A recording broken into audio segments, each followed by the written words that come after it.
2011 2021 সমস্ত রেকর্ড ভেঙে দিয়েছে 2026।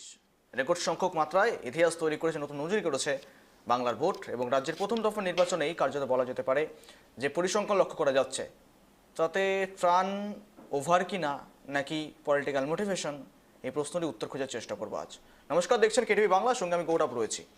এবং দেখুন, গতকাল থেকে আমাদের আপডেট ছিল এবং সারাদিন দিনভর আপডেট দিয়েছি, কভারেজ তুলে ধরেছি মূলত বিধানসভা প্রথম দফা নির্বাচনে 152খানা বিধানসভা কেন্দ্রে যখন নির্বাচন চলছিল প্রথম থেকে আপডেট দিচ্ছিলাম এবং প্রথম আমরাই তুলে ধরেছিলাম যে এবারের হয়তো পরিসংখ্যানটা, পার্সেন্টেজটা ভোটের ক্ষেত্রে অনেকটা বেড়ে যেতে পারে। কেননা সকাল 11টার মধ্যে যখন প্রায় 41 থেকে 42%, কোথাও বা 43% ভোট প্রায় পড়ে গিয়েছিল, সেই পরিসংখ্যান যখন লক্ষ্য করা যাচ্ছিল তখনই আমরা একটা পলিটিক্যাল ডিবেট শো রেখেছিলাম এবং সেখানে আমরা ডিসকাস করার চেষ্টা করছিলাম গতকাল যে বিকেল 5টার মধ্যে হয়তো সংখ্যাটা 80% ছুঁইছুঁই হয়ে যাবে।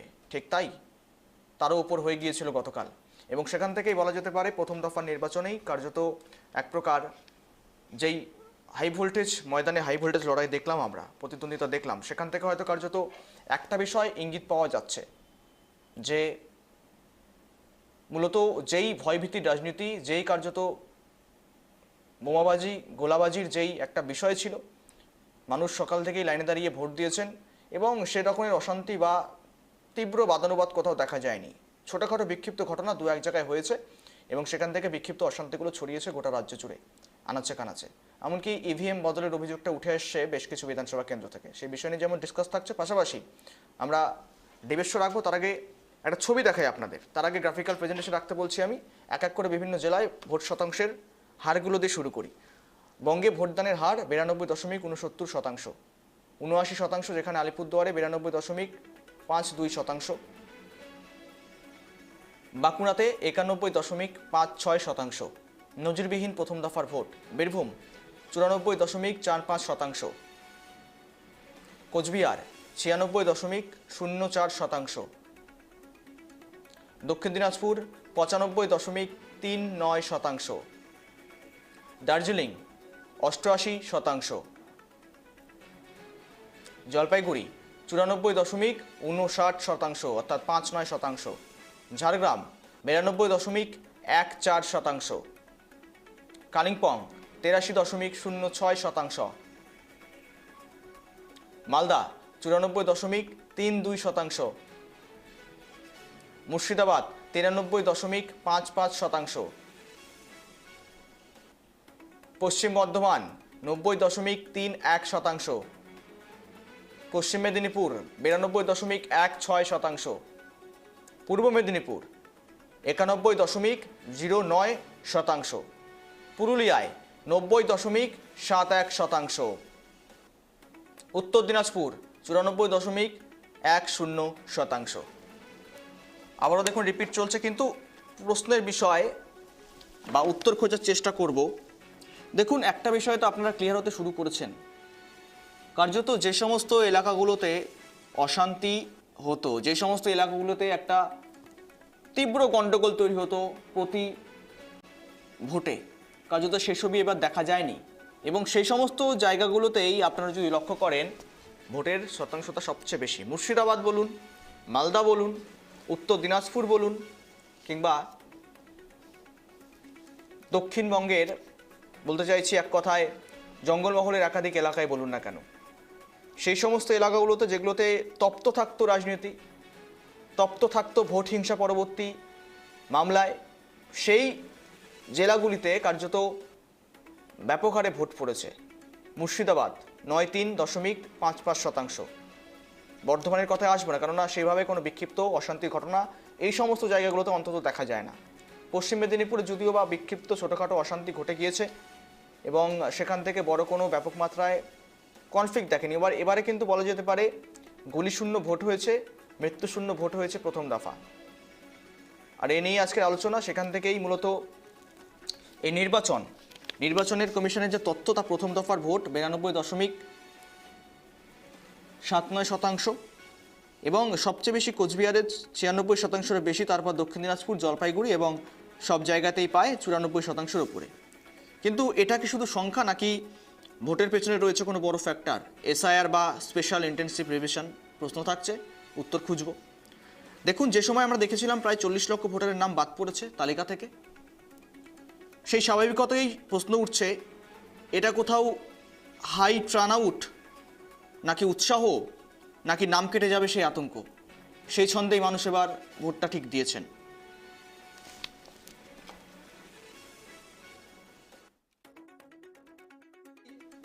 আমরা ঠিক প্রথম দফা নির্বাচনের আগে যে সময় আমরা দেখেছিলাম বিভিন্ন পরিযায়ী শ্রমিকেরা ফিরতে শুরু করেছেন, ট্রেন হয়ে, বাসে হয়ে, গাড়িতে হয়ে। তারা কি বলছিলেন? তারা বলছিলেন এবারে না ভোট দিলে নামটা আমাদের কেটে যাবে।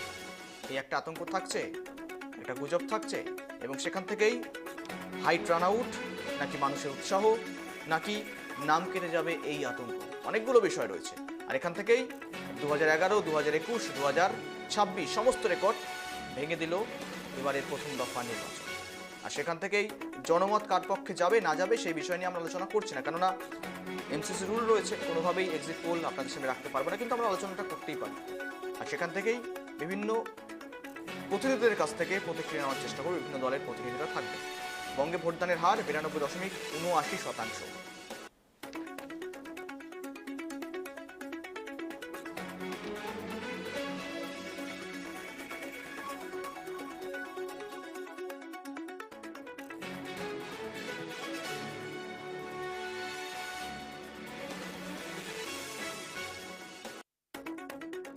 এবার সবচেয়ে বড় কাজে লেগেছে কিনা সেই বিষয় নিয়ে যেমন আলোচনা চলবে, পাশাপাশি আবার বিজেপি যে দাবি করেছিল মানুষ দূর দূরান্ত থেকে ফিরছে পরিবর্তনের জন্য, কিন্তু আবার তৃণমূল বলছে না, এই ভোট প্রত্যাবর্তনের ভোট হয়েছে। সব মিলিয়ে রাজনৈতিক বিশেষজ্ঞদের মত নেওয়ার চেষ্টা করব।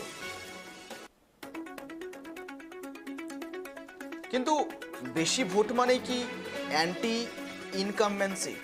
প্রশ্ন তো থাকছে। এই প্রশ্নের উত্তর নেওয়ার চেষ্টা করবো। 2011 সালে যেমন হয়েছিল তখন মমতা বন্দ্যোপাধ্যায় নেতৃত্বে পরিবর্তন এসেছিল, ঠিক 2021 তো ভোটটা বেশি পড়েছিল, তাহলে সে সময় তো তৃণমূলেরই সরকার এলো। বঙ্গে ভোটদানের হার 92.69%। পাশাপাশি দেখুন, সকালে যদি দৃশ্য আমরা দেখি, প্রধানমন্ত্রী মোদী একদিকে দ্বিতীয় দফার প্রচারে আসবেন, অন্যদিক থেকে আবার মমতা বন্দ্যোপাধ্যায় প্রচারে থাকছেন। সব মিলে বলা যেতে পারে হাই ভোল্টেজ ময়দানে হাই ভোল্টেজ লড়াইয়ে ব্যস্ত রয়েছে প্রতিদ্বন্দ্বীরা। প্রথম দফার ভোট ইতিমধ্যেই সম্পূর্ণ হলো, দ্বিতীয় দফার জন্য প্রস্তুত সমস্ত রাজনৈতিক মহল। এবং যে সমস্ত প্রশ্নগুলো করলাম সমস্ত উত্তর নেওয়ার চেষ্টা করবো। আমাদের সঙ্গে বিভিন্ন দলের প্রতিনিধিরা যুক্ত রয়েছেন, আমরা প্যানেলের ওপেন আপ করব। সঙ্গে রয়েছে বৃষ্টি সিংহ, তৃণমূল মুখপাত্র, রয়েছেন চন্দ্রনাথ ব্যানার্জি, কংগ্রেস নেতা রয়েছেন, এবং রাজনৈতিক বিশ্লেষক তন্ময় ভট্টাচার্য, তন্ময়দা রয়েছেন। তিনজনকে স্বাগত, আমি গৌরব রয়েছি। দেখুন, এটা কোনো একতরফা হাওয়া নাকি কঠিন প্রতিদ্বন্দ্বিতার ইঙ্গিত প্রশ্ন থাকছে। এবং এই হাই টার্ন আউটের ব্যাপারটাতে যে আসছিলাম, এই high turnout, turnover, নাকি কার্যত আতঙ্ক, উৎসাহ বা উদ্দীপনা থেকে মানুষ ভোটটা দিয়েছেন, এই বিষয় নিয়ে প্রথম আমি আলোচনায় যাব। এই প্যানেলের ওপেন রাউন্ড আপ করব। সঙ্গে রয়েছেন বৃষ্টি সিংহ, তৃণমূল মুখপাত্র। কি ভাবছেন? ভোট তো হলো, প্রথম দফায় তো বলা যেতে পারে রেকর্ড সংখ্যক ভোট। 2011, 21, 26 সবকিছুকে ভেঙে দিল। এটা তো মানুষ উন্নয়নের পক্ষে ভোট দিয়েছে। আর এসআইআর এ যেভাবে বিজেপি সাধারণ মানুষদের ওপর অত্যাচার করেছে, গরিব খেটে খাওয়া মধ্যবিত্ত মানুষদের ওপর অত্যাচার করেছে, তাদের নাম বাদ দিয়েছে, এবং যাদের নাম বাদ যায়নি, সে বাদ গেছে তো 91 লক্ষ নাম, কিন্তু বাদ যায়নি এরকম প্রায় 1 কোটির ওপর মানুষকে তারা হিয়ারিং এ ডেকেছে। আমাকেও হিয়ারিং এ ডাকা হয়েছিল 2 বার, কোনো কিছুই গন্ডগোল কিন্তু পাওয়া যায়নি। কিন্তু তারা অত্যাচার করেছে মানুষকে এইভাবে, বাঙালিদের ওপর। তারা যে বলেছিল রোহিঙ্গা পাওয়া যাবে, কিন্তু 63% হিন্দুদের পাওয়া গেছে না। বাংলার মানুষ সেটা বুঝতে পারছে। এবং বিগত দিনে মমতা বন্দ্যোপাধ্যায়ের যে উন্নয়ন তিনি এনেছেন গরিব গ্রাম বাংলার মানুষদের জন্য, তারা তো ভোট দেবেনি। এবং আমরা কালকে দেখলাম যে 90%-এর ওপর প্রায় 92% ভোট পড়েছে। তাতে প্রচুর মহিলারা, গ্রামীণ মহিলারা স্বতঃস্ফূর্ততার সাথে ভোট দিচ্ছে, তারা এগিয়ে এসেছে, তারা লক্ষ্মীর ভান্ডার পাচ্ছে। যুবক যুবতীরা, ইয়ং ছেলেমেয়েরা যারা 21 থেকে 40 বছর বয়স, অল্প বয়সীরা, তারা যুবসাথী পাচ্ছে। এবং বিগত দিনেও গ্রাম বাংলার মানুষদের দিদি যে সবুজ সাথী সাইকেল দিয়েছিল, তাদের তাদের পড়াশোনার যাত্রাপথে সুবিধে হয়েছে। কন্যাশ্রী, রূপশ্রী, স্কুলের মিড ডে মিল, এগুলো শহরের অঞ্চলে অত দরকারি না হলেও কিন্তু গরিব গ্রামীণদের কাছে অত্যন্ত প্রয়োজনীয়। তাদের সংসারে এই লক্ষ্মীর ভান্ডার, মমতা বন্দ্যোপাধ্যায় প্রকল্পগুলো খুবই গুরুত্বপূর্ণ। মানুষ তাই দিদি জন্য এক উন্নয়নের কথায় সাথে কিছুক্ষণ আগেই স্বরাষ্ট্রমন্ত্রী অমিত শাহ সাংবাদিক বৈঠক করলেন, প্রেস মিট করলেন, তিনি কার্যত বলেন এবারের এই ভোট প্রথম দফার ভোট থেকেই নিশ্চিত হয়ে গিয়েছে যে এবার নাকি প্রত্যাবর্তন হচ্ছে না, পরিবর্তন আসছে। এখান থেকে কংগ্রেস নেতা রয়েছেন আমাদের সঙ্গে, চন্দনবাবু রয়েছেন। চন্দনদা, ইতিমধ্যে যে বিষয়টা আপনি কি মনে করছেন, হাই টার্নওভার, টার্ন আউট, নাকি উৎসাহ উদ্দীপনা? একই প্রশ্ন। না দেখুন, ভোট যে ব্যাপক সংখ্যায় ভোট হয়েছে, অ্যাবাভ 90%, এবারে প্রচুর বৈধ ভোটার বাদ গেছে, হুম ফলে কি ভোটার সংখ্যাটা কমে গেছে। হুম মানুষ ভোট দিয়েছে, সেই কথাটা কিন্তু মাথায় রাখতে হবে যে হিউজ একটা হিউজ সংখ্যক ভোটার বাদ গেছে, বৈধ ভোটার। মৃত ভোটার, ভুয়ো ভোটার বাদ দিন, হুম বৈধ ভোটার তারা কিন্তু এবারে ভোট দিতে পারেন। হুম যার ফলে দেখাচ্ছে যে আপনার যে এই যে ভোটার পার্সেন্টেজটা অনেক বেশি, এইটা একটা দেখাচ্ছে, এইটা একটা কারণ। এবং আরেকটা বলছি যে এসআইআর এর ফলে মানুষের মধ্যে একটা আতঙ্ক তৈরি হয়েছে, একটা প্যানিক তৈরি হয়েছে। আমরা বাঙালিরা তো একটুতে প্যানিকগ্রস্ত হয়ে পড়ি, যার ফলে আমি যদি ভোটটা এবারে না দিই আমার নামটা হয়তো বাতিল হয়ে যেতে পারে, আমাকে হয়তো বিজেপি ক্ষমতা এলে ডিটেনশন ক্যাম্পে পাঠিয়ে দিতে পারে। এইরকম নানান চিন্তা, নেগেটিভ চিন্তা মানুষের মধ্যে এত বেশি দানা বেঁধেছে যে এবারে মানুষ নিজের ভোটটা নিজে দিয়েছে। আমি আজকেই একটি প্রথম সারির দৈনিক পত্রে পড়লাম, দৈনিক হুম সংবাদপত্রে, যে আসানসোলে একজন 70 ঊর্ধ্ব ভদ্রলোক ধুতি পাঞ্জাবি পরে তার ওয়াইফকে নিয়ে সকাল থেকে রবীন্দ্র ভবনে, আসানসোল রবীন্দ্র ভবনে তিনি ভোটের লাইনে দাঁড়িয়েছেন ভোটটা দেবেন বলে। এবং তিনি বলছেন যে আমি বাঙালি, আমার বাঙালিত্ব রক্ষা করতে হবে এবং আমাকে তাই জন্য ভোটটা দিতে হবে। এই যে কনসেপ্টটা, এটা আমাদের আগে ছিল না। হুম বিজেপি এবং বিজেপির দ্বারা প্রভাবিত নির্বাচন কমিশন বাংলার মানুষের মধ্যে একটা আতঙ্ক সৃষ্টি করে ফেলেছে, যার ফলে ভোট অফ পার্সেন্টেজটা, মানে মানুষ নিজের ভোটটা নিজে দিয়েছে এবং মোটামুটি যা মনে হচ্ছে যে সবাই ভোট দিয়েছে, তার জন্য ভোট অফ পার্সেন্টেজটা এতটা বেড়ে গেছে। আর একটা বললাম যে আপনাদের প্রচুর ভোটার বাতিল হয়ে গেছে, তারা ভোট দিতে পারেনি। প্রচুর ভোটার যদি ভোট দিত, যে ভোটগুলো বাতিল হয়েছে বৈধ ভোটাররা, কারণ আমরা দেখেছি 82% এর বেশি বেঙ্গলে ভোট হয় না, এইটা হচ্ছে কারণ। হুম এরপরে বলি যে উত্তরবঙ্গে আমাদের কংগ্রেসের ভোট অফ পার্সেন্টেজ অনেক বাড়বে এবং আমরা আশাবাদী আমাদের সিটও বাড়বে।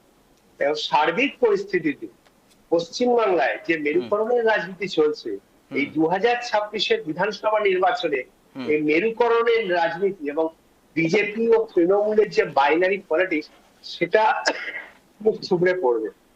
না না, এই এটাই আমার মেরুকরণের রাজনীতির কবে বুঝতে পারলেন? মূলত রাহুল গান্ধীর জনসভা বক্তব্য, তারপর থেকে মেরুকরণের রাজনীতি বুঝতে পারলেন? আপনি শুধুমাত্র বৈধ ভোটারের কথা বললেন, কিন্তু অবৈধ ভোটার যে বাদ গিয়েছে সেই বিষয়টা, তারা তো নিশ্চয়ই ভোট দেওয়ার যোগ্য নয়। অবৈধ,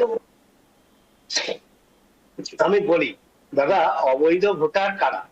মারা গেছে, বিয়ের পরে চলে গেছে, এরকম ভুয়ো ভোটার, এখানেও নাম আছে, বিহারেও নাম আছে। এখনো আপনাকে আমি দেখিয়ে দেবো, এক একটা বিধানসভায় আমার পরিচিত, সে বিহারেও তার ভোটার লিস্টে নাম আছে, তার এখানেও ভোটার লিস্টে নাম আছে। এসআইআর হওয়ার পরে ভুয়ো ভোটার যে বাদ গেছে, এটা আমার বিরোধীদের সঙ্গে এবং আপনার সাথে আমি সহমত। কিন্তু প্রচুর বৈধ ভোটাররা যে বাদ গেছে, তারা যে ভোট দিতে পারে, এটা হিন্দু মুসলিম সবাই আছে। আপনাকে আমি আগের দিনও বলেছিলাম, নিষ্পত্তি হয়নি, হাতে গোনা মাত্র কয়েকখানা নাম উঠেছে ভোটের আগে পর্যন্ত। এখন দ্বিতীয় দফার আগে দেখা যাক কতগুলো নাম ওঠে হাতে গোনা। বেশ, আপনার কাছে আসবো। আমাদের সঙ্গে রয়েছেন তন্ময় ভট্টাচার্য, রাজনৈতিক বিশ্লেষক। তন্ময়দা, দেখুন একটা বিষয়, মূলত তৃণমূলের বক্তব্য শুনলেন, কংগ্রেস নেতার বক্তব্য শুনলেন, কিন্তু প্রশ্ন এবার একটাই আপনার কাছে, ফেয়ার ড্রিভেন টার্ন আউট নাকি পলিটিক্যাল মোটিভেশন? গৌরব, দেখো, কালকে যখন আমরা এই বিষয় নিয়ে আলোচনা করছিলাম, তখন আমার যদি ঘড়ির কাটা মনে থাকে তখন আমি একটি পরিসংখ্যান বলছিলাম 37%, 40%, এবং তুমি আমার সাথে সহমত হয়েছিলে। যত বেলা গড়াবে দেখবে পার্সেন্টেজ বাড়বে। দেখো, তিনটে বিষয় আমি নজর দিই। প্রথম, অ্যান্টি ইনকামবেন্সি যেমন একটা মানে প্রকৃত কারণ হতে পারে। যে কোনো রাজনৈতিক দল দীর্ঘদিন শাসক থাকলে অ্যান্টি ইনকামবেন্সি হবে, সেটা আমরা 2011 তার আগে রাজনৈতিক পরিস্থিতিতে দেখেছি। এটা যেমন, পাশাপাশি মানুষের ভোট না দিলে মানুষের ভোট থেকে নাম কেটে যাবে, এটা কি নির্বাচন কমিশন কোথাও লিখিত আকারে দিয়েছিল? দেয় না। তাহলে আমরা যে কংগ্রেসের মুখপাত্র যিনি বললেন তাকে আমি সহমর্যাদা সম্পূর্ণ ইয়েতেই বলি, আপনারা যে এই ন্যারেটিভটা তৈরি করছেন যে নামকে কারা বোঝাচ্ছেন, রাজনৈতিক স্তরের মানুষরা বোঝাচ্ছেন, রাজনৈতিক নেতৃত্বরা বোঝাচ্ছেন, তারা কি করে দায়িত্ব জ্ঞানহীন মন্তব্য করছে? আমার প্রশ্ন তো এখানে। আজকে যদি অ্যান্টি ইনকামবেন্সি হয়, আজকে অ্যান্টি ইনকামবেন্সি কংগ্রেসের পক্ষেও যাবে, তৃণমূলের পক্ষেও যাবে, বামেদের পক্ষেও যাবে, বিজেপির পক্ষেও। তাহলে মানুষকে যারা বোঝানোর দায়িত্ব নিয়েছে তারা কি কোথাও আইনসম্মত ভাবে মানুষকে বোঝানোর চেষ্টা করেছে যে তুমি যদি অ্যাবসেন্ট হও, ধরো আমি এবছর ভোট দেবো না, আমার দেওয়ার ইচ্ছা নেই, আমার নাম কাটা যাবে? কাটা যাবে না, আই এম অ্যাবসেন্ট। তাহলে আজকে যিনি কংগ্রেসের মুখপাত্র বলছেন তারা উত্তরবঙ্গের কথা বলছেন, আমি নিজে উত্তরবঙ্গের ছেলে, দীর্ঘ 35 বছর কর্মসূত্রে কলকাতায় থাকি, আমি মালদা আছি। আজকে আমি দেখেছি এবিএ গনি খান চৌধুরী, যাকে মালদায় বরকদ্দা বলা হতো, কোতোয়ালিতে তার বাড়ি। এবং তুমি বিশ্বাস করবে গৌরব, এবং তুমি যেহেতু নর্থ বেঙ্গল থেকে পরিচালনা করছো, তুমি নর্থ বেঙ্গলের আবহাওয়াটা ভালো বুঝতে পারবে, এখনো পর্যন্ত দীর্ঘ 100 বছর গনি খান চৌধুরীর নামে ভোট হবে, এই বিষয়ে কোনো সন্দেহ নেই। এখানে তৃণমূল কেন আচ্ছা আচ্ছা রাজনৈতিক দল দাঁত ফোটাতে পারবে না, তার কারণ মালদা হিসেবে একমাত্র বরকদ্দা এই কথাটা এখনো বলে। এই যে মৌসম বেনজির যার মেয়ে, তার মায়ের নাম রুবিনু, উনি কালিয়াচকের বিধায়ক ছিলেন। তো বিষয়টা সেটা নয়। আজকে দায়িত্ব জ্ঞান মন্তব্য যারা করছেন রাজনৈতিক দল, তারা মানুষের কাছে 1,500 টাকার কথা বলছেন কেন? তারা মানুষের কাছে 15 বছরে একটা কলকারখানার ধোঁয়া দেখাতে পেরেছেন? তারা বলতে পেরেছেন গর্ব করে আমি 4টে শিল্প সম্ভাবনাময় জায়গা তৈরি করতে পেরেছি? না, মানুষের খুব আছে, মানুষের খুব শুধু 26,000 চাকরিজীবীতে নেই, মানুষের খুব কংগ্রেসের বিচারিতাতে নেই, শুধু মানুষের ক্ষোভ হচ্ছে যে রাজনৈতিক দলগুলো গণতান্ত্রিক প্রক্রিয়াটাকে অগণতান্ত্রিক পদ্ধতিতে ব্যবহার করছে, তার যে দায় নেব, বাইনারি পলিটিক্স, এই বাইনারি পলিটিক্সটাকে কোনো রাজনৈতিক দল চেপে যাচ্ছে, এটাই তো মূল কথা। দেখো 2011-তে যখন পরিবর্তন হলো তখন ভোটের পার্সেন্টেজ কত? 85%, 88%। আমি ধরে দিচ্ছি কিছু মানুষ ভয় পেয়েছে, তার পার্সেন্টেজ 15% টার্ন আউট করেছে। এই টার্ন আউট কোথায় করেছে এবং কেন করেছে, এই জায়গাটা বিশ্লেষণ করা কিন্তু এই নির্বাচনের ক্ষেত্রে কিন্তু খুব অগ্রাধিকার মনোভাবপন্ন কথা বলা হবে। যদি আমি এখনই বলি এটা বিজেপির পক্ষে গেছে বা তৃণমূল পক্ষে গেছে, মানুষ পক্ষে ভোট দিয়েছে, কোনো একটা পক্ষে ভোট দিয়েছে, মানুষের জ্বালা যন্ত্রণা কষ্টের বহিঃপ্রকাশ কিন্তু হবে। সেটা বিজেপি নেবে বা তার ফল তৃণমূল নেবে, সেটা কিন্তু 4 মে বলবে। কিন্তু একটা কথা তোমাকে গৌরব আমি বলছি, ভোটটা কিন্তু পোলারাইজেশন, একটা জায়গায় ভোটটা কিন্তু এবং যারা সংখ্যালঘু ভোট নিয়ে খেলা করার কথা বলছিল, সংখ্যালঘুরা কিন্তু একটা জায়গায় মনস্থির যে আমরা এই দলকে প্রায়োরিটাইজ করছি, এই দলকে প্রায়োরিটাইজ করছি। ততদিন পর্যন্ত সম্ভব ছিল যতদিন পর্যন্ত হুমায়ুন কবির ফ্যাক্টরটা সামনে আসেনি, ঠিক আছে? এবং আজকের দিনে আমি খুব যেটা সদর্থকপূর্ণ ভাবে দেখলাম, রাহুল গান্ধী কিন্তু 3টে জনসভার বেশি জনসভা করতে দেখিনি। তার মানে কি খবরটা আগে থেকে ছিল? ভাবতে হবে। এই আজকে স্বরাষ্ট্রমন্ত্রী গতকাল র্যালি করেছেন মধ্যমগ্রামে এবং বিভিন্ন জায়গায় র্যালি করছেন। একটা জিনিস ভাবতে হবে, মমতা বন্দ্যোপাধ্যায়কে ঠেকানোর জন্য কেন্দ্রীয় রাজনৈতিক স্তরের ভারী ভারী নেতারা পশ্চিমবঙ্গে এসে উপস্থিত, মানে একই প্রশ্ন কালকেও কথা হচ্ছিল, একই প্রশ্ন কালকেও করেছিলাম আমি। হ্যাঁ, কোথায় মমতা বন্দ্যোপাধ্যায়কে ভয় পাচ্ছেন? তার বিরোধী আসনকে ভয় পাচ্ছেন, তিনি বিরোধীতে চলে গেলে ভয় পাচ্ছেন, না শাসক দল মমতা বন্দ্যোপাধ্যায়কে ভয় পাচ্ছে? তাহলে মানুষের কাছে কি তারা বোঝাতে পেরেছে ঘুষবটিয়া? কংগ্রেস কি বোঝাতে পেরেছে আমরা এককভাবে লড়তে গেলে আমরা নতুন একটা বাহিনী তৈরি করতে পারবো? প্রশ্ন কিন্তু প্রত্যেকটা রাজনৈতিক দলের কাছে আছে। এমনকি রাহুল গান্ধী তো এসে বললেন যে মমতা বন্দ্যোপাধ্যায় যদি সঠিকভাবে শাসন করতে পারতেন তাহলে হয়তো বিজেপি আসার কোনো চান্সই ছিল না, এমনটা স্বীকার করছেন। এই বিষয়টা রয়েছে। কিন্তু আবার দেখবেন নারী সংরক্ষণ বিলে এই ইয়েতেই আবার ফোন করতে দেখা গেছে অভিষেক বন্দ্যোপাধ্যায়। এই যে রাজনৈতিক বিচারিতা, আমরা একই প্ল্যাটফর্মে থাকবো, বঙ্গে এসে বিরোধিতা করবো, এটা তো কংগ্রেসের বিচারিতা, রাজনৈতিক বিচারিতা। আমি একই প্ল্যাটফর্মে থাকবো, ইউপিএ গভর্নমেন্টে আমি থাকবো, এদিকে বামফ্রন্ট সরকারের বাইরে থেকে সমর্থন নেব। আমরা তো দেখেছি এরকম রাজনৈতিক বিচারিতা, আমরা কেরালায় দেখেছি রাজনৈতিক বিচারিতা বাংলাদেশ। বেশ, আপনার কাছে আসছি তন্ময়দা। আমি যাব, বৃষ্টি সিংহ রয়েছেন, তৃণমূল মুখপাত্র রয়েছেন। বৃষ্টি সিংহ, দেখুন একটা বিষয়, কার্যত পরিযায়ী শ্রমিক ইস্যু রয়েছিল এবং ছিল আপনার বাঙালি অস্মিতা, এবং সেখান থেকে দাঁড়িয়ে থেকে প্রথম দফা নির্বাচনে যদি আমরা দেখি, পরিযায়ী শ্রমিকরা যেই বিষয়গুলো উঠে এসেছিল, ভাইরাল হয়েছে ভিডিও, তারা অনেকটা চেঞ্জ সেন্টিমেন্টের দিকে কেউ কেউ এগোচ্ছেন, কেউ বা বলছেন আতঙ্কের জেরে এবার যদি তারা ভোট না দেন ভোটটা কেটে যাবে। আদৌ আপনাদের পক্ষে ভোট পড়বে কিনা তার 4 মে হিসেব হবে, কিন্তু এই বিষয়টা কিভাবে দেখছেন? দেখুন, ভোটটা তৃণমূলের পক্ষেই পড়বে, কারণ প্রচুর পরিযায়ী শ্রমিকেরও নাম বাদ গেছে। অনেককে আমরা সুইসাইড করতে পর্যন্ত দেখেছি। তাদের পরিবারগুলোর পাশে বিজেপির নেতা মন্ত্রীরা কিন্তু দাঁড়ায়নি। আমাদের নেতা অভিষেক বন্দ্যোপাধ্যায় তাদের পাশে দাঁড়িয়েছেন, অনেককে সাহায্য করেছেন, তাদেরকে ফিরিয়ে এনেছেন বাইরে থেকে। তাদের এসআইআর এর নামে যে ডিলিট হয়েছে তাতেও সাহায্য করেছেন আমাদের নেতা অভিষেক বন্দ্যোপাধ্যায়। বিজেপির নেতাদের পাওয়াও যায়নি, এমনকি বিজেপি কর্মী যার নাম বাদ গেছে তাদেরও আমাদের নেতা সাহায্য করেছেন। এই ভোটটা তো আমাদের পক্ষেই পড়বে, তাই না? বাংলার মানুষ তো বুঝতে পারছে কারা পাশে থাকে আর কারা ভোটের সময় শুধু কদিন প্রচার করতে চলে আসে। কিন্তু যে ভিডিওগুলো ভাইরাল হলো পরিযায়ী শ্রমিকদের, যারা মূলত গাড়ি করে, বাসে করে, ট্রেনে করে যারা আসলেন, তারা যে কথাগুলো বলছেন, ভাইরাল হতে শুরু করেছে, সেটা কোথাও একটু আপনাদেরকে ব্যাক সাপোর্টে রাখছে না? গৌরব, হ্যাঁ, আসছি দাদা। গৌরব, আমি একটা প্রশ্ন আমার বোন তৃণমূলের অবশ্যই আসবো আমি, তার আগে উত্তরটা আমি নেবো, যেমনটা বললাম বৃষ্টিদির কাছে। মানে পরিযায়ী শ্রমিকরা কি বলছেন? পরিযায়ী শ্রমিকরা কি বলেছেন সেটাতে আপনাদের কোথাও ব্যাকফুটে করে দিল কি প্রথম দফা নির্বাচনের ক্ষেত্রে? কেননা উত্তরবঙ্গ থেকে যদি আমরা লক্ষ্য করি, উত্তরবঙ্গে বেশি সিট ছিল এবং সেখান থেকে পরিযায়ী শ্রমিকের সংখ্যা অত্যন্ত বেশি, এবং সেখান থেকে কার্যত এই ভিডিওগুলো ভাইরাল হতে শুরু করেছিল এবং এই তকমাগুলো এসেছিল যে মমতা বন্দ্যোপাধ্যায় পরিযায়ী শ্রমিকদের পাশে নেই, এমনটা কার্যত পরিযায়ী শ্রমিকরা ভাইরাল ভিডিওতে বলেছেন। কেউ কেউ আবার বলছেন যে তৃণমূলের পক্ষে ভোটটা দেবেন, বলতেই পারেন, কিন্তু সেটার বিষয়টা দু একজন তো বিরোধিতা করবে, এটা তো পশ্চিমবঙ্গ, তাই না? এটা তো মমতা বন্দ্যোপাধ্যায়ের রাজ্য, এখানে তো বিরোধীর মুখ আছে, কথা বলতে পারে।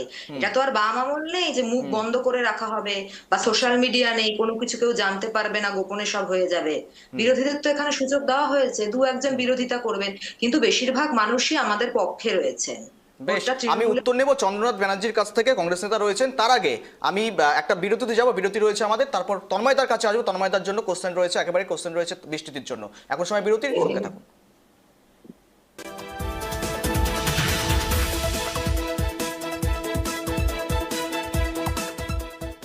উকি মারেন কেন কর্তা? কে বলে বড় মাছের স্বাস্থ্য দেখে শরীর খারাপ লাগে বুঝি? কে বলে আরে মাছেরা বলছে, এবার থেকে আপনার মাছেদেরও দিন কল্যাণীস প্রিমিয়াম ফ্লোটিং ফিশ ফিড। ঘরের লক্ষ্মী আজই ঘরে আনো। কল্যাণীস প্রিমিয়াম ফ্লোটিং ফিশ ফিড, ভাসমান খাদ্য।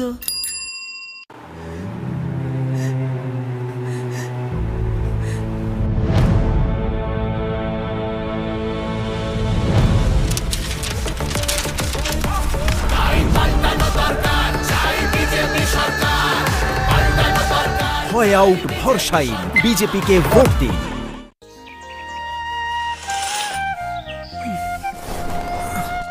হ্যাঁ রে, তুই নিজেকে কি সুন্দর ফিট রাখিস, তোর বরকে রাখতে পারিস না? তোর দাদা জেনেছে nature pure rice bran oil দিয়ে রান্না করলে শরীর এমনি সুস্থ থাকে। হ্যাঁ, সে তো ঠিকই। শরীর চর্চার পাশাপাশি ভালো তেল দিয়ে রান্না করাটাও জরুরি, আর সেই জন্যই আমার একমাত্র choice nature pure rice bran oil. শরীর সুস্থ রাখার জন্য আমার পছন্দের সেরা cooking oil nature pure rice bran oil, সম্পর্কে স্বাদ এনে দেয়। মনে রেখো, উন্নয়নের সূচনা হয়েছিল কংগ্রেসের হাত ধরে। কংগ্রেস মানেই উন্নয়ন, কংগ্রেস মানেই শিল্পায়ন। 26 সংকল্প, কংগ্রেসী বিকল্প।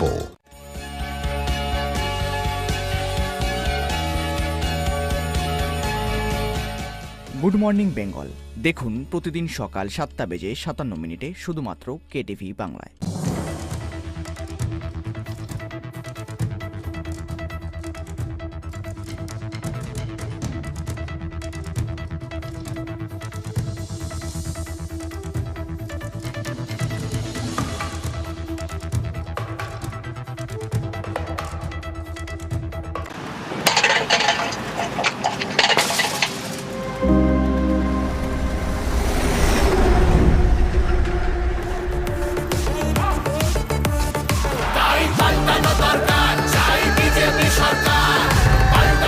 হয় আউট ভরসাই, বিজেপিকে ভোট দিন।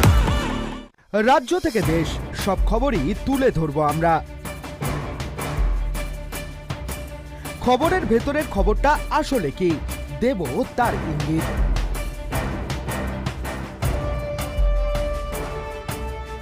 দেখুন ইঙ্গিত ঠিক বিকেল 4:57 শুধুমাত্র KTV বাংলায়।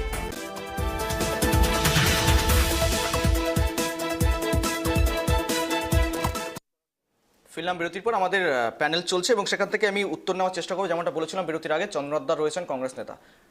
আপনার কাছে এই প্রশ্নটা রাখতে চাইছি যে এই বিষয়টা আপনারা কি দেখছেন, কিভাবে দেখছেন? বাঙালি অস্মিতা থেকে শুরু হয়েছিল, পরিযায়ী শ্রমিকদের শেষ হলো, এরপর SIR, সব মিলিয়ে মিলেমিশে বলা যেতে পারে এবারের এই ভোটটা কোথাও কি একটা মিক্সড সিগন্যাল দিচ্ছে?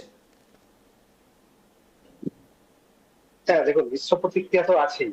তার আগে আমি আমাদের বিশ্লেষক দাদার একটা উত্তর দিয়ে দিই যে রাহুল গান্ধী অভিষেক ব্যানার্জিকে ফোন করেছেন যেহেতু সংসদে লোকসভা আসন ডিলিমিটেশনের ক্ষেত্রে বিরোধীরা ঐক্যবদ্ধ হয়ে ভোট দিয়েছে, যে লোকসভা আসন ডিলিমিটেশনের নামে মহিলা সংরক্ষণ বিল একটা তালগোল অম্বল পাঠিয়ে তার প্রেক্ষিতে বিরোধীরা একজনের ভোট দিয়েছে এবং বিলটা আটকে গেছে। তার জন্য একটা সৌজন্য ফোন। এটা নিয়ে যদি রাজনীতির রং দেখেন তাহলে মুশকিল। সৌজন্যতা বর্তমান রাজনীতিতে হারিয়ে যাচ্ছে, এটা বজায় রাখাটা খুবই দরকার। যে একজন অন্য পার্টি করতেই পারে, তারপরে তার সাথে আমাকে মারামারি করতে হবে, কাটাকাটি করতে হবে। এটা কি সৌজন্যতার ফোন ছিল? এই প্রশ্নটার উত্তর চাইছি। সৌজন্যতা এবং থ্যাংক ইউ যে বিরোধীরা এককাট্টা হয়ে ভোটটা দিয়েছে। দেখুন, লোকসভাতে কংগ্রেসের যে সিট আছে, তৃণমূলের তো সেই সিট নেই, পশ্চিমবাংলাতে নিশ্চয়ই নেই, পশ্চিমবাংলার বাইরেও তৃণমূলের কোনো অস্তিত্ব নেই। সেটা আমার সাথে এখানে সবাই সহমত হবে না সেটা। কিন্তু বর্তমান রাজনৈতিক অল ইন্ডিয়া পলিটিক্স এর প্রেক্ষিতে বিরোধীদের একজোট হওয়ার দরকার আছে, কারণ 2029-এ বিজেপিকে সেন্ট্রাল থেকে সরাতে হবে। ঠিক আছে, এইবারে বলি, পশ্চিমবাংলায় যে ভোটের বাতাবরণটা তৈরি হয়েছিল, আপনি আজ থেকে ঠিক 1 বছর আগে পিছিয়ে যান, 1 বছর পিছিয়ে যান। অভয়ার মৃত্যু, চাকরি চুরি, ওই যে সিচুয়েশনটা বিরোধীরা মানে বিজেপি একটা অ্যান্টি ইনকমপ্রেসিভ পরিমণ্ডল তৈরি করে ভালো জায়গা করছিল। কংগ্রেস রাস্তায় নেমেছিল, কিন্তু কংগ্রেস তখন চোখে পড়েনি বিজেপির 77টা MLA বলে। এবারে বিজেপি তার মতো করে আন্দোলন করেছে, কংগ্রেস তার মতো করে করেছে, কিন্তু বিরোধী আসনে থেকে বিজেপি সেই আন্দোলনের মুভমেন্টটাকে, সেই ঝাঁজটাকে বাড়াতে পারল, যার জন্যই SIR ইস্যুকে কেন্দ্র করে বিজেপি ব্যাকফুটে চলে গেল। কারণ SIR যখনই শুরু হলো, বৈধ ভোটারদের নাম যে বাদ চলে গেল। BLOরা এখানে একটা পয়েন্ট আছে যে BLOদের মাধ্যমে যে ফর্ম দিলি এবং BLOরা যে নামগুলোকে আপলোড করেছে, BLOরা কিন্তু দেখবেন আপনার আমার পাড়ার লোক। আমার পাড়ায় আমার বুথে যে BLO, সে কিন্তু আমার সাথে ফুটবল খেলেছে। আপনি দেখবেন আপনার এলাকায় যে BLO, সে কিন্তু আপনাকে চেনে, আপনারই পরিচিত। মানে BLOরা কিন্তু ফর্ম গুলোকে নিয়ে ছবিগুলো ঠিকঠাক আপলোড করেছে এবং তার উপরে যে হায়ার অফিসাররা, তারা কাটা ছেঁড়া করে AI ম্যাপ দিয়ে ম্যাপিং করতে গিয়ে পদ্ধতিগত ভুল ত্রুটির জন্য কিন্তু বৈধ ভোটারগুলো বাদ চলে গেল। প্রচুর ভোটারকে হয়রানি হতে হলো। আমারই নিজের প্রচুর আত্মীয় আছে, তাদের মধ্যে 2-1জন 70 ঊর্ধ্ব বয়স, তাদের ম্যাপিং এলো না বলতে কতবার দৌড়াতে হলো গ্রামের বাড়িতে। তারা তো বৈধ ভোটার, এখানে বংশ পরম্পরায় আছে। ঠিক মালদা মুর্শিদাবাদেও তারা তো মালদার ছেলে, আমাদের রাজনৈতিক বিশ্লেষক উনি মালদার ছেলে। বলুন না, মালদা এবং মুর্শিদাবাদে যারা আছেন, সংখ্যালঘু হোক বা হিন্দু হোক, তারা কিন্তু বংশ পরম্পরায় সেখানে আছে, তারা কিন্তু উদ্বাস্তুলতা ওপার বাংলা থেকে আসে। হয়তো আমি যাবো তন্ময়দার কাছে। তন্ময়দা, দেখুন ইতিমধ্যেই একটা খবর নজর রাখতে হচ্ছে, হিঙ্গলগঞ্জের ওসিকে সাসপেন্ড করা হয়েছে, নিশ্চয়ই জানেন, নির্বাচন কমিশন পদক্ষেপ গ্রহণ করছে। কিন্তু সবচেয়ে বড় প্রশ্নের বিষয়, এত মূলত তৎপরতা, এত মূলত তুঙ্গে একটা প্রশ্ন উঠেছিল, সেখান থেকে দাঁড়িয়ে থেকে কোনোভাবে কি এই ধরনের করাপশনগুলো রোখা যাচ্ছে না? এই ধরনের পদক্ষেপগুলো নেওয়া হচ্ছে? কারণ যদি নির্বাচন কমিশন এবার ওসিকে সরিয়ে দিল, হিঙ্গলগঞ্জ থেকে সাসপেন্ড করলো, কারণ টাকা বিলের অভিযোগটা উঠেছিল, একজনকে আটক করার পর কোনো ব্যবস্থা নেয়নি। গৌরব, আমি তোমার প্রশ্নে আসবো, আমাকে একটু সময় দাও। আমার তৃণমূলের মুখপাত্র যে বোন, তার প্রতি আমার দুটো প্রশ্ন। আপনি তৃণমূলের অনর্থক জায়গাগুলো দেখালেন, যে কদর্য জায়গাগুলো যেগুলো মানুষ বিরোধিতা করছে, শুধু রাজনৈতিক দল নয়। ম্যাডাম, আপনি বলুন তো, আপনি তো একজন মহিলা, আপনি অভয়াকাণ্ড সমর্থন করছেন? না, কখনোই আমরা এই কাণ্ড সমর্থন করব না। দেখুন, ধর্ষণ নিয়ে ম্যাডাম আমাকে একটু বলতে দিন, আপনি 26,000 চাকরি চুরি সমর্থন করছেন? আপনি তো নেক্সট জেনারেশন, তো আপনার কাছে আমার সবিনয় অনুরোধ, আপনাদের মাননীয় সাংসদের হয়ে আপনি কথা বলছেন, আপনি বলবেন, আপনি রাজনৈতিক সচেতন একজন মহিলা, নিশ্চয়ই করবেন, কিন্তু আপনি বলুন তো আজকে 2021-এর পরে যে রাজনৈতিক হিংসার কারণগুলো ঘটেছে, ধরুন বিভিন্ন বিষয়ে কয়লা চুরি, চাকরি চুরি, এই যে বিরোধীরা বারবার করে অভিযোগ করছে, সেখান থেকে আপনারা সদর্থক জায়গায় এসে মানুষকে শুধু 1,500 টাকা ভাতা দিয়ে সন্তুষ্ট থাকলেন। আপনারা 15 বছর একটা কলকারখানা করতে পারলেন না, 15 বছরে আপনারা মহাকাল মন্দির করলেন, তার জমি অধিগ্রহণের স্বচ্ছতা মানুষকে দেখালেন না।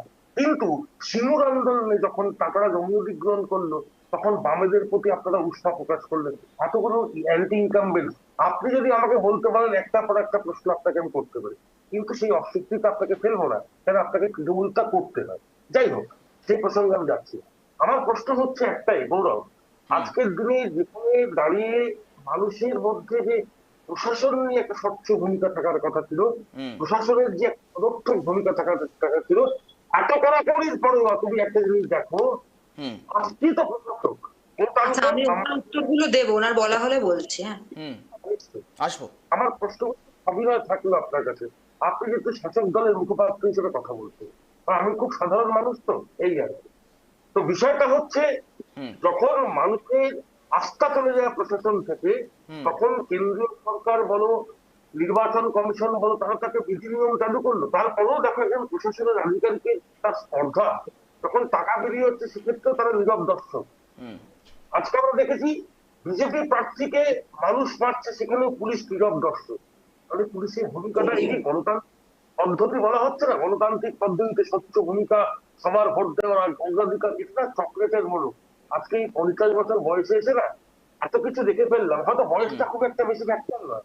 তো আমার মধ্যে প্রশ্ন হচ্ছে, 2011 যখন অ্যান্টি ইনকামবেন্সের কথা বলা হচ্ছিল, তখন কিন্তু পশ্চিমবঙ্গ শিল্প সম্ভাবনাময় জায়গা, সালেম গোষ্ঠী, টাটা গোষ্ঠী, অ্যান্সেলারি, কত শিল্পকে তাড়িয়ে যে ভদ্রমহিলা পশ্চিমবঙ্গে, আমি ভদ্রমহিলা বলে মানে সম্মান করছি মমতা বন্দ্যোপাধ্যায়কে, এবং আমি এখনো সম্মান করি বিরোধী ব্যক্তি হিসেবে থাকতে।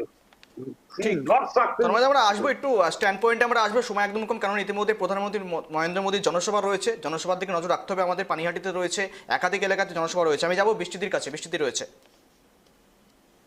আচ্ছা, উনি যে কথা বলছেন, এই যে ধর্ষণের মতো ঘটনা, অভয়ের কথাটা তুলছে, মানে ওনাদের উন্নয়নের তো আর কোনো টপিক নেই। আর বিজেপি রাজ্যগুলোতে যেভাবে দিনে দুপুরে ঘটছে, ওখানে তো সারাদিন ধর্ষণ ঘটছে। না, আপনি কথা ভুল করছেন ম্যাডাম। উনি কিন্তু রাজনৈতিক বিশ্লেষক, উনি কোনো পলিটিক্যাল এজেন্ডার হয়ে আসেননি বা পলিটিক্যাল কোনো পার্টির হয়ে আসেন। না, সেই কথাটা তো উনি বলেন, উনি শুধু তৃণমূলের বিরুদ্ধেই বলে গেলেন যে অভয়ের কাণ্ডটা নিয়ে। দেখুন, ধর্ষককে আমরা কখনোই সাপোর্ট করি না। মমতা বন্দ্যোপাধ্যায় সঞ্জয় রায়কে ধরে শাস্তি দিতে চেয়েছিলেন, এবং উনি যখন পারছেন না, কাজটা সিবিআই এর হাতে তো দেওয়া হয়েছে, সেটা তো বিজেপির হাতে। এখন অভয়ের মা দেখা গেল বিজেপির হয়েই দাঁড়িয়ে গেছে, এটা কি ঠিক? তার হয়তো বিভিন্ন রাজনৈতিক দলের মানুষরা লড়েছেন, সিপিএম, কংগ্রেস, তৃণমূল, বিজেপি নির্বিশেষে, কত সাধারণ মানুষ যারা রাজনীতির সাথে যুক্ত নয়, কিন্তু তিনি হঠাৎ করে এমন একটি দলে চলে গেলেন যা বিজেপির হয়ে দাঁড়িয়ে গেলেন। এটা তো উনি ঠিক করলেন না, না? আর বিজেপির এই যে আমরা সবাই জানি মিঠুন চক্রবর্তীর ছেলে, তিনি যে ছেলেকে বাঁচাতে জয়েন করেছেন দল, মানে যেই দলে মিঠুন চক্রবর্তী রয়েছে, ধর্ষকের বাবা রয়েছে, সেই দলেই আবার ধর্ষিতার মা, অভয়ের মা রয়েছে। এটাও তো দেখতে হবে। এটা দিচ্ছেন কার দলে কি রয়েছে। একটা বিষয় বলুন তো, এই যে নির্বাচন হলো, নির্বাচনে আপনারা খুশি রয়েছেন? এই এত শান্তিপূর্ণ অবাধ একটা নির্বাচন হলো, যদিও বা কোথায় কোথায় বিক্ষিপ্ত ঘটনা ঘটে গেছে, হিংসা দেখেছি আমরা, আলটিমেটলি আপনাদের তরফ থেকে অবস্থানটা কি রয়েছে? আমরা খুবই খুশি, বাংলার মানুষ শান্তভাবে ভোটাধিকার দিয়েছে, তাদের ভোট প্রয়োগ করেছে, এটা তো আমরা খুশি হব। এবং আমরা আশাবাদী যে তৃণমূলই জিতছে, তৃণমূলের পক্ষেই বেশিরভাগ ভোট পড়েছে, কারণ দিদি যা উন্নয়ন করেছেন, বাংলার মানুষ আশাবাদী, বাংলার মানুষ খুশি। গ্রাম বাংলার দেখবেন মানুষদের, তাদের কি উচ্ছ্বাস মমতা বন্দ্যোপাধ্যায়ের পক্ষে। বেশ, নজর তো থাকছে। চন্দ্রনাথদার কাছে আছে স্ট্যান্ড পয়েন্টে, সময় একদম। ধর্ষণের মতো একটি ঘটনা ঘটেছে যা খুবই খারাপ, সেটাকে নিয়ে কখনো রাজনীতি হয় না। খারাপ মানুষ সব, ভালো মানুষ সব দলেই রয়েছে। আমার পাশের জন কে, আমি তার রাজনীতি না জানি না, সে খারাপ হতে পারে, আমাকে নিজেকে সেফটি নিয়ে চলতে হবে। আমিও যখন বাইরে, আমাদের সময় একদম শেষের পথে, প্রধানমন্ত্রী নরেন্দ্র মোদী ইতিমধ্যে জনসভায় রয়েছেন। আমি যাবো, তার আগে চন্দ্রনাথদা এবং তন্ময়দা দুজনকে একটু স্ট্যান্ড পয়েন্ট দিয়ে আজকের প্যানেল শেষ করবো। চন্দ্রনাথদা, আমি তো বললাম যে প্রথমে এখানে একটা কথা বলে দিই, ওরা 10 জন ভোটার, সেখানে 8 জন ভোট দিল, সে পার্সেন্টেজ যেটা দাঁড়াবে 100 জন ভোটার, যদি 80 জন 70 জন ভোট দেয় বা 65 জন ভোট দেয়, পার্সেন্টেজটা তো কমে যায়। তো এই ঘটনা এটাই ঘটেছে, এই যে ভোটার পার্সেন্টেজ 90-র উপরে চলে গেছে, 94, 95, এই যে একটা কারণ। আর সত্যি কথা বলতে কি, অ্যান্টি ইনকামবেন্সি একটা তৈরি হয়েছিল বেঙ্গলে, কিন্তু সেটা বিজেপি ধরে রাখতে পারেনি। আর কংগ্রেস তো পশ্চিমবাংলায় এখন ছিল। আগামী দিনে 26-এর ইলেকশনের পরে অনেক কিছু পশ্চিমবাংলায় পরিবর্তন হবে, অনেক কিছু হবে। এবং সত্যি কথা বলতে কি, তৃণমূল কংগ্রেস যে রিক্রুটমেন্টের জায়গাটা, এটা কিন্তু তৃণমূল কংগ্রেস নষ্ট করে ফেলেছে। এইটা অনেক বেশি তৃণমূল কংগ্রেস বা শাসক দলকে সজাগ হওয়ার দরকার ছিল। যদি আগামী দিনেও ক্ষমতায় আসে, তাদের সজাগ হওয়ার দরকার। রিক্রুটমেন্ট বা এমপ্লয়মেন্ট, এটা কিন্তু ভীষণভাবে জরুরি। বাংলায় কিন্তু শিক্ষা ব্যবস্থা ভেঙে পড়েছে, স্বাস্থ্য ব্যবস্থা ভেঙে পড়েছে, এবং তার সাথে আপনার এমপ্লয়মেন্ট একদম জিরো। তাহলে কোনো সরকারি চাকরির পরীক্ষা হচ্ছে না। যুবক যুবতীরা বেশ, ধন্যবাদ আপনাকে তন্ময় দা। একদম 1 মিনিট সময়, আমরা যাব পরবর্তী টপিকে। আমি বলবো, হ্যাঁ বলুন তন্ময় দা। বিষয়টা গৌরব, আমি একটা কথা বলি, দেখো, যদি অ্যান্টি ইনকামবেন্স বিজেপি ধরে না আসতে পারতো, আজকে যে হাওয়া, প্রবল হাওয়া, আমি বিজেপি নিয়ে কথা বলছি না, আমার যে তৃণমূলের মুখপাত্র বললেন তার যুক্তি হারিয়ে যেতে পারে, তিনি আমাকে বিজেপি লাগাতেই পারবেন, সে ব্যাপারে আমি। আর সব থেকে ভালো লাগলো, উনি মমতা বন্দ্যোপাধ্যায়ের যোগ্য নেত্রী, মানে উনি ধর্ষণকেও একটা নিমিত্ত ঘটনা বলতে পারেন। যাই হোক, এটাই বাংলার কালচার আছে। তো যাই হোক, এই বিষয়গুলোকে ধরে মানুষের মধ্যে যে ক্ষোভ সৃষ্টি হয়েছে এবং পার্সেন্টেজ অফ ভোটটা যে বেড়েছে, এসআইআর ক্ষেত্রে রামবাদ গেছে, তারপরে কংগ্রেসের মুখপাত্র বললেন, পাশাপাশি এটাও তো ধরতে হবে 80%-এর অ্যাভাব 80% পোলিং হয়েছে। এই পোলিংটা কোথায় গেল, কার ক্ষেত্রে গেল, কোন দলের সপক্ষে গেল, কারা দিল, এই প্রশ্নগুলো থেকে গেল। আমি আজকে এইটুকুই বলি। বেশ, সকলকে অনেক ধন্যবাদ সঙ্গে থাকার জন্য, সময় দেওয়ার জন্য তিনজনকে ধন্যবাদ। একেবারে দেখুন, কথা বলছিলাম আমরা কার্যত এই বিষয়টা নিয়ে, যেখানে মূলত বঙ্গে তো ভোট হলো প্রথম দফায় রেকর্ড সংখ্যক ভোট, কিন্তু এবার নজর রাখতে হচ্ছে নির্বাচনী প্রচারে ঝড় তুলতে দ্বিতীয় দফায় ব্যস্ত রয়েছে শাসক থেকে বিরোধী। প্রধানমন্ত্রী জনসভা রয়েছে, সেদিকে নজর থাকছে। তার আগে সময় এখন বিরতি, ফিরছি বিরতির পর, তারপর ফিরবো একেবারে প্রধানমন্ত্রী নরেন্দ্র মোদী। সকালবেলা দেখেছি আমরা হাওড়া থেকে ছবি তুলেছেন তিনি, পাশাপাশি গঙ্গায় নৌকা ভ্রমণ করেছেন। সব মিলিয়ে বলা যেতে পারে নির্বাচনী প্রচারে ঝড় বাড়াচ্ছেন তিনি। নজর রাখুন সেদিকেই, বিরতির পর ফিরে আসি।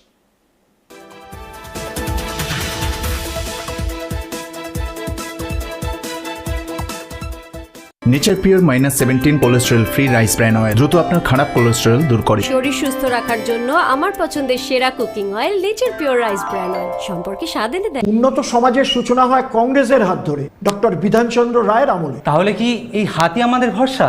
একদমই তাই। 26-এর সংকল্প, কংগ্রেসী বিকল্প। রাজ্য থেকে দেশ, সব খবরই তুলে ধরবো আমরা। খবরের ভেতরের খবরটা আসলে কি, দেব তার ইঙ্গিত।